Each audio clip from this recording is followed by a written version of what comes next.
Hello विद्यार्थियों, मैं सुमित मंगल उड़ान एकेडमी इंदुपुरी भोपाल से। और हम लोगों ने जो लूसेंट की सीरीज चालू की थी उसी के तहत मैंने आप लोगों को सिंधु घाटी सभ्यता, वैदिक सभ्यता के बारे में बताया था। और आशा करता हूं कि आप लोगों को वो क्लासेस बहुत पसंद आई होंगी। और इसके तहत हम लूसेंट को बारीकी से अध्ययन कर रहे हैं, एक एक लाइन का अध्ययन कर रहे हैं और ये देख रहे हैं कि किस लाइन में क्या लिखा हुआ है और इसके आधार पर क्वेश्चन कहाँ कहाँ से पूछे जाते हैं, कहाँ कहाँ पर कमियां हैं, किस एक्स्ट्रा फैक्ट को हमें जोड़ना है, इन सभी पर हम लोग चर्चा कर रहे हैं। आप उड़ान एकेडमी के साथ जुड़ सकते हैं। हमारे यूट्यूब पर ये फ्री लूसेंट सीरीज जो चलाई जा रही है वो आप लोगों को उपलब्ध हो जाएगी। और बाय टू बाय जो है इसे जो हम पढ़ेंगे, इसके अलावा जो सब्जेक्ट हैं अलग टीचरों के द्वारा वो अलग अलग तरीके से इसको पढ़ाए जाएंगे। साथ ही आप हमारे इस क्यूआर को स्कैन करके उड़ान एकेडमी के बारे में और इन्फॉर्मेशन प्राप्त कर सकते हैं। इसके अलावा आप जो हैं अदर सब्जेक्ट या किसी भी कॉम्पिटिटिव एग्जाम की अगर प्रिपरेशन कर रहे हैं, चाहे वो एसएससी हो, व्यापम हो, एमपीएसआई हो, रेलवे हो या फिर एमपी सेट या यूजीसी नेट की अगर आप तैयारी कर रहे हैं, तो भी आप जो हैं उड़ान एकेडमी के साथ जुड़ सकते हैं। तो चलिए हम लोग चालू करते हैं अपने इसी अगली सीरीज को, जिसके तहत हमने लूसेंट का अध्ययन किया था। और फिर देखते हैं कहां कहां पर क्या क्या चीजें हमें याद करना है और कौन कौन सी चीजें सबसे ज्यादा इंपॉर्टेंट हैं। चलिए, सबसे पहले हम लोगों ने अगर वैदिक सभ्यता की अगर बात की जाए तो हमने पॉलिटिकल स्ट्रक्चर को देखा था। आज हम सोशल स्ट्रक्चर को देखते हैं कि आखिर सोशल स्ट्रक्चर क्या है। देखिए, ऋग्वैदिक काल में अगर हम समाज की बात करते हैं तो ऋग्वैदिक समाज जो है वो 4 वर्णों में बटा होता था। कितने वर्णों में बटा होता था? तो हमारा समाज 4 वर्णों में ही बटा है। सबसे ऊपर विराजमान होंगे ब्राह्मण, उसके बाद होंगे क्षत्रिय, उसके बाद होंगे वैश्य और उसके बाद होंगे शूद्र। यानी कि 4 वर्णों की चर्चा हमें मिलती है। अब ये जो 4 वर्ण हैं, इन चारों वर्णों की उत्पत्ति यानी कि ब्राह्मण, क्षत्रिय, वैश्य और शूद्र, इन सभी को इस तरीके से विभक्त किया गया था कि इन सभी को अपने अपने कर्मों के अनुसार कार्य करने की प्रेरणा दी गई। और इस तरह जो ऋग्वैदिक काल में जो जैसा कर्म करता था वही उसका पेशा बन जाता था। तो याद रखना, मोस्ट इंपॉर्टेंट फैक्ट है कि ऋग्वैदिक काल में जो लोग थे वो अपने वर्ण की वजह से नहीं बल्कि कर्म की वजह से जाने जाते थे। और यही कर्म जो है वो आगे चलकर वर्ण बन जाएंगे और इस तरीके से वर्ण व्यवस्था स्थापित होगी। यानी कि ऋग्वैदिक काल में कर्मों को ही आधार बना के लोगों को वर्णों की कैटेगरी में डिवाइड कर दिया गया। और इस तरह ब्राह्मण, क्षत्रिय, वैश्य और शूद्र हमें ऋग्वैदिक काल के अंतिम चरण में आकर ये चारों वर्ण दिखाई देने लगे। और इस तरीके से इनका मुख्य कार्य जो था वो व्यवसाय के आधार पर इसका विभाजन करना था। अब मोस्ट इंपोर्टेंट है, भूल ना जाना साथियों, साथ निभाना। 10वां मंडल, ऋग्वेद के 10वें मंडल में हमें पुरुष सूक्त की चर्चा मिलती है। कई बार एग्जाम में पूछा गया है पुरुष सूक्त। तो याद रखना, ऋग्वेद के 10वें मंडल में हमें पुरुष सूक्त की चर्चा मिलती है। और इस पुरुष सूक्त में हमें क्या चर्चा मिलती है कि भैया 4 वर्ण हुआ करते थे। कितने वर्ण हुआ करते थे?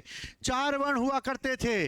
और इस तरह कहा गया है कि ब्राह्मण जो है वो परम पुरुष है, यानी उसकी उत्पत्ति मुख से, क्षत्रियों की उत्पत्ति भुजाओं से, वैश्यों की उत्पत्ति जांघों से और शूद्रों की उत्पत्ति जो है वो पैरों से हुई है।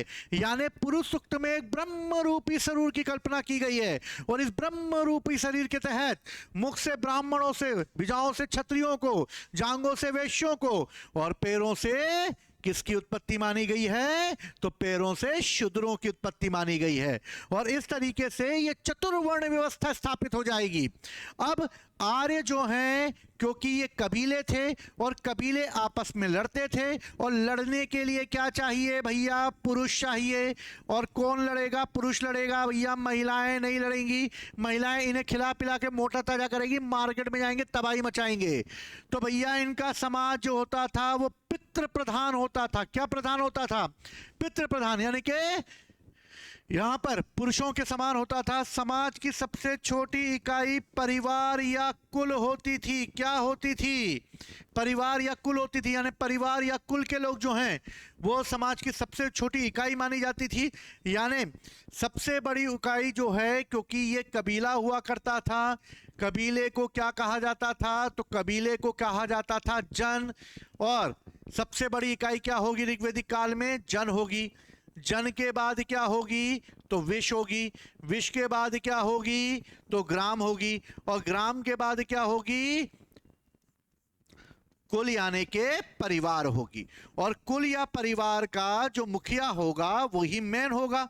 और इस तरीके से कुल या परिवार के लोगों को ही मुखिया यानी कि पिता को माना जाता था। जो भी उस समय परिवार का सबसे ऊपर का व्यक्ति होता था, यानी जिसकी एज सबसे ज्यादा होती थी, वही कुल का मुखिया माना जाता था। इस तरह इस शब्द से मिलकर जो शब्द बना उसे कहा गया कुलप।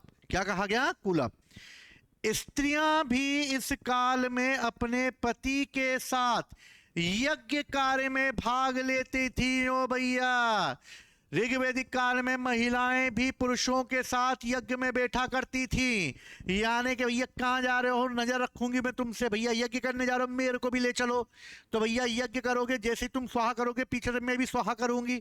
तो भैया याद रखना, यज्ञ करते समय महिलाएं भी पुरुषों के साथ रहेंगी। लेकिन यह सिर्फ ऋग्वेदिक काल में रहेगा। लेटर वैदिक काल में आके महिलाओं को पुरुष बोलेगा भैया घर में रहो, मार्केट में मत जाओ, घर के अंदर रहो, खाओ पियो मस्त रहो, बाहर नहीं निकलना। अब यज्ञ में जाने की परमिशन उत्तर वैदिक काल में महिलाओं को नहीं मिलेगी। ऋग्वेदिक काल में महिलाएं यज्ञ करने के लिए पुरुषों के साथ जा सकती थी। तो याद रखना, महिलाओं को भी अधिकार मिला हुआ था। महिलाएं जो हैं वो ऋग्वेदिक काल में सभा, समिति और यज्ञ सब में बराबरी की हिस्सेदारी होती थी।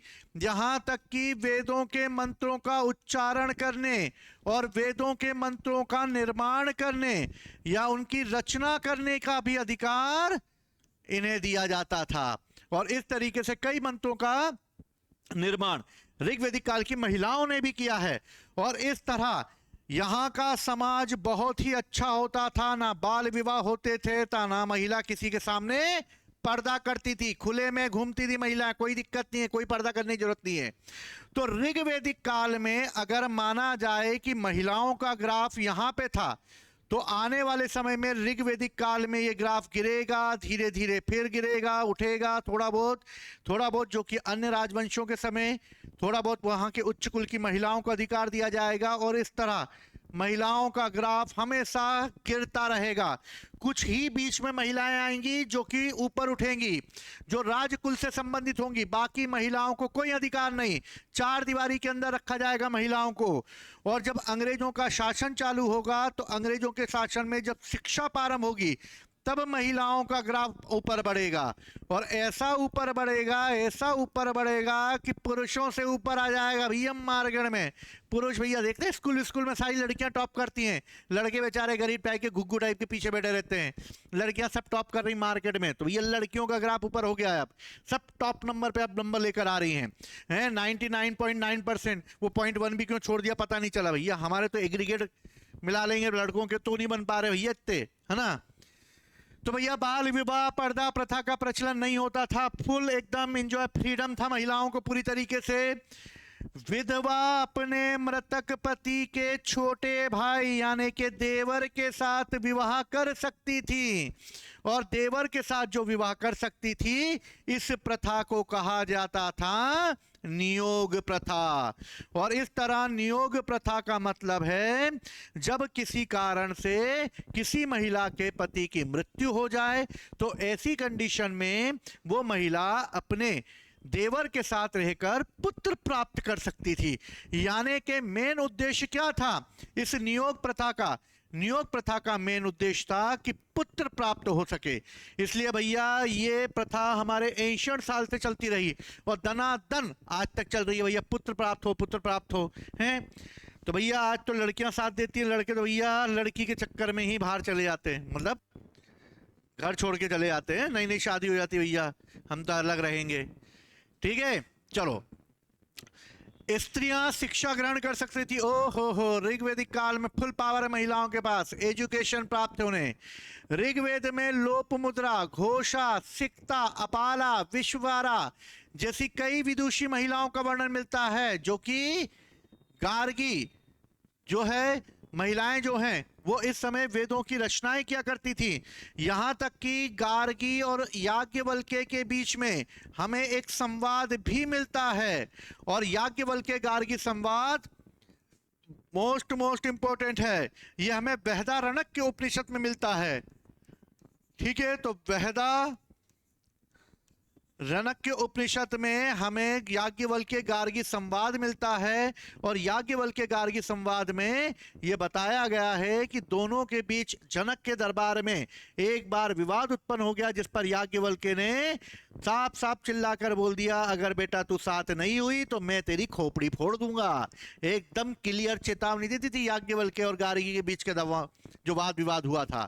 ठीक, तो महिलाएं इस समय वेदों की रचना भी जानती थी। जीवन भर अविवाहित रहने वाली, भैया इन्होंने मैरिज नहीं की है, शादी से इनको एलर्जी है, तो ऐसी महिलाएं जिन्हें जो अविवाहित रहती थी, विवाह नहीं करती थी, ऐसी महिलाओं को कहा जाता था अमाजू। जो ना खाए शादी में काजू वो कहलाएगी अमाजू। तो भैया ऐसी लड़कियां जो विवाह नहीं करती थी, अविवाहित रहती थी, वो कहलाती थी अमाजू। और इस तरह विवाह के समय मिलने वाले दहेज को वहतू कहा जाता था। कितना दे रहे हो, कितना वहतू दे रहे हो, तो भैया उपहार को वहतू कहते थे, आजकल उसको दहेज कहते हैं। और जीविकोपार्जन के लिए वेद वेदांग पढ़ने वाले अध्यापक को, जिनको वेदों का अध्ययन था, ऐसे लोगों को उपाध्याय कहा जाने लगा, जो वेदों को पढ़ा सकते थे, वेदांगों को पढ़ा सकते थे, जिनके आधार पर वो लोगों को पढ़ाकर अपनी जीवन याचिका चला सकते थे, ऐसे लोगों को उपाध्याय कहा जाने लगा। और इस तरह आर्यों का मुख्य पेय पदार्थ जो था वो था रसों में रस, सोमरस। कौन सा रस?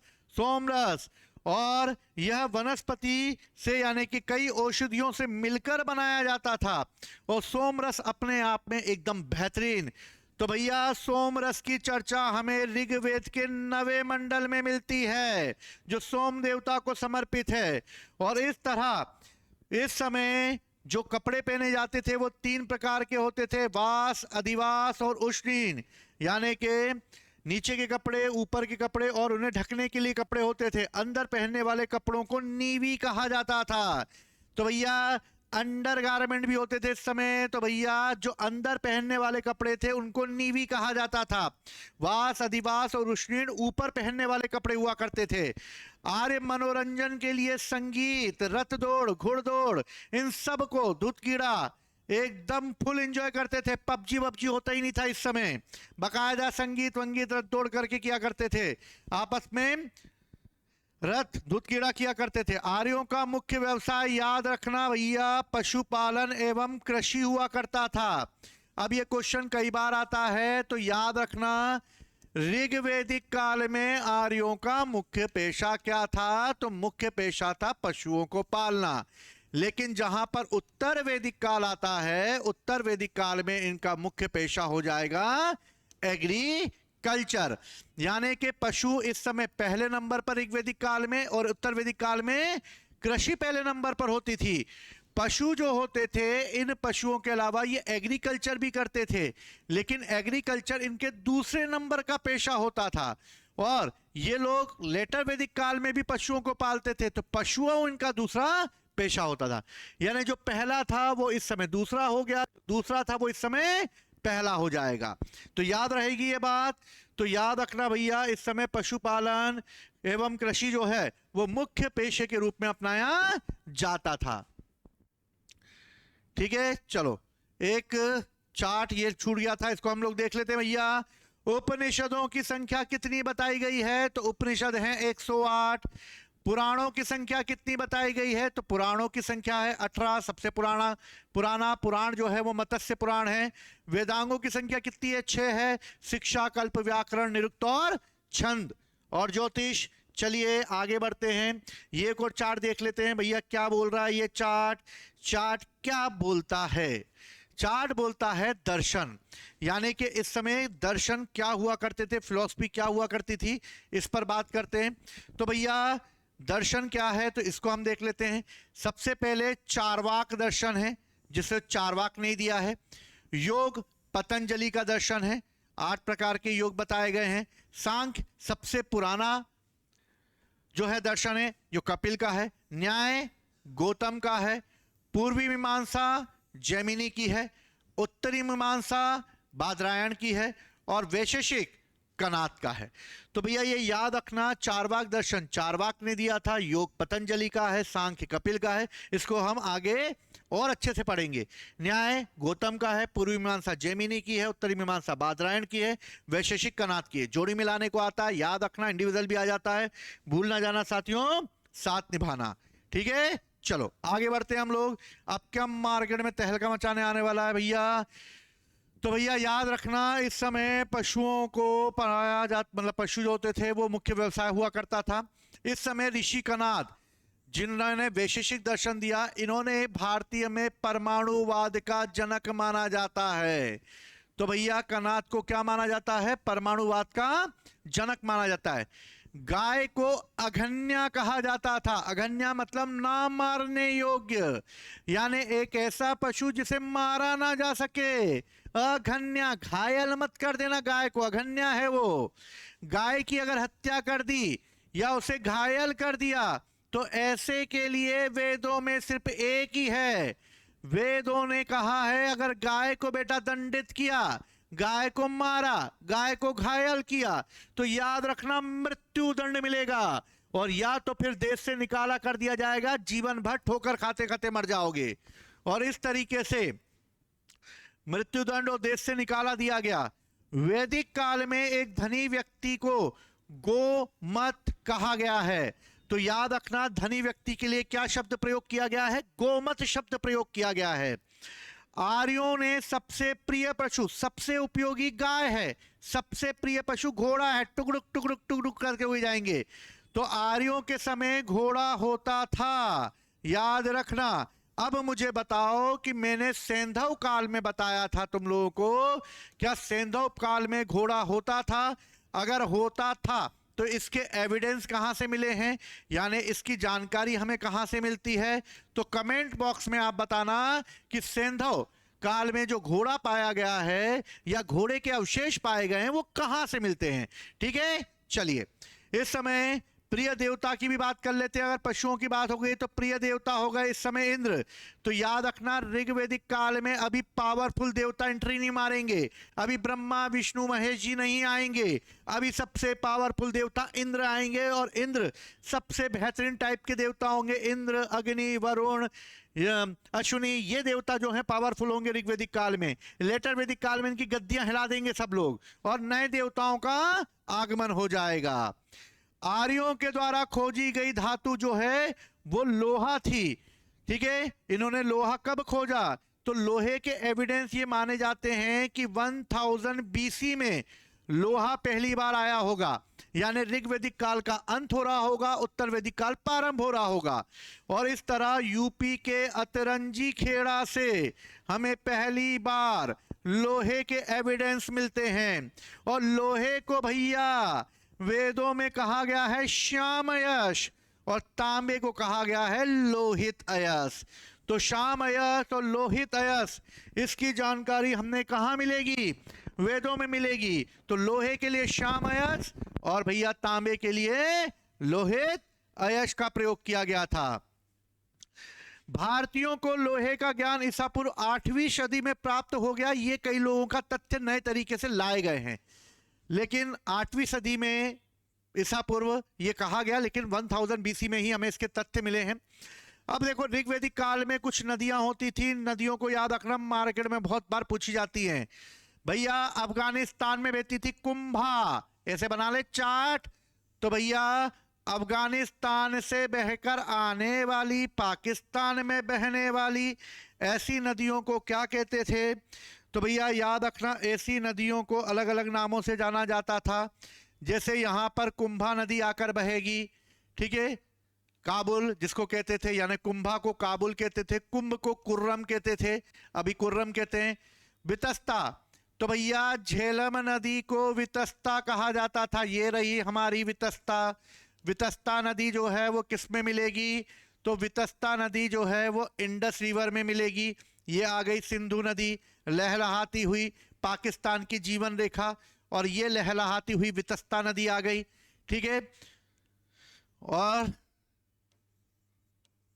कुर्मु आ गई, कुंभा आ गई, ठीक है।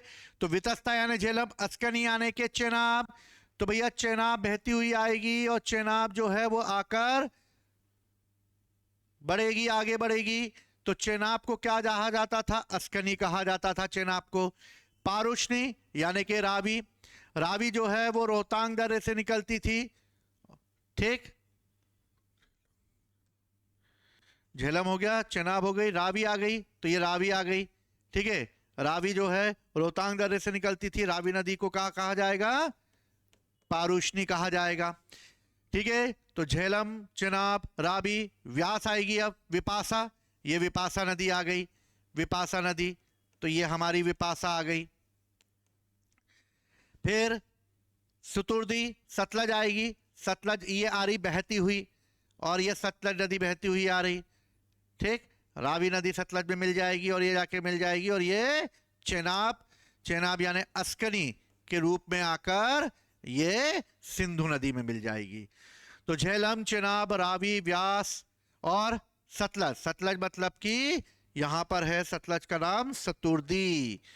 तो याद रखना ये प्राचीन काल की नदियां थी, झेलम, चिनाब, रावी, व्यास, सतलज। तो भैया झेलम को कहा जाता था वितस्ता, चिनाब को अस्कनी, रावी को पारुष्णी, व्यास को कहा जाता था विपासा, और सतलज को कहा जाता था सतुर्दी। और इस तरीके से सदा नीरा, भैया सदा नीरा यानी गंडक नदी, यहां आगे चलकर गंडक नदी तक पहुंच जाएंगे। दूरदर्शी घग्गर को कहा जाता था, गोमती गोमल को कहा जाता, सुवस्तु स्वाद को कहा जाता था। तो भैया यहां पर गोमती नदी या तो सिंधु नदी वाली हो सकती है, या फिर जो गंगा में मिलने वाली गोमती नदी उसके बारे में, लेकिन गंगा के बारे में जानकारी अभी नहीं थी, बाद में हुई होगी, इसलिए यहां पर गोमती नदी यानी गोमल के बारे में ही बात की जा रही है। और स्वाद जिसको हम सुवस्तु के नाम से जानते थे, और इस तरीके से हमें कई नदियों के बारे में, तो ये नदियां याद रखना भैया। कुंभ को कुर्रम, कुंभा को काबुल, वितस्ता को झेलम, अस्कनी को चेना, पारुष्णी को रावी, सतुदी को सतलज, विपासा को व्यास, सदानीरा को गंडक, द्वादस्थी को घग्गर, गोमती को गोमल और सुवस्तु को स्वाद के नाम से जाना जाता था। टेंशन फ्री याद कर लेना भैया बना के मैप, ठीक है, याद रहेगा ये। चलो आगे बढ़ते हैं हम लोग, देखते हैं और क्या मिल रहा है हमें आगे। आगे भैया चलो, अब जो है वो इकोनॉमी है, इसको हम लोग नेक्स्ट क्लास में देखेंगे। तो थोड़ा थोड़ा करेंगे हम, थोड़े थोड़े से एक एक पेज, डेढ़ डेढ़ पेज करेंगे, एक एक पैराग्राफ को हम अच्छे से समझेंगे। समझो, लिखो, याद करो, ज़्यादा टेंशन मत लो, एंजॉय करो, ठीक है। तो अपनी तैयारी को और बेहतर बनाओ, उड़ान एकेडमी के साथ जुड़े रहो। जय हिंद, जय भारत।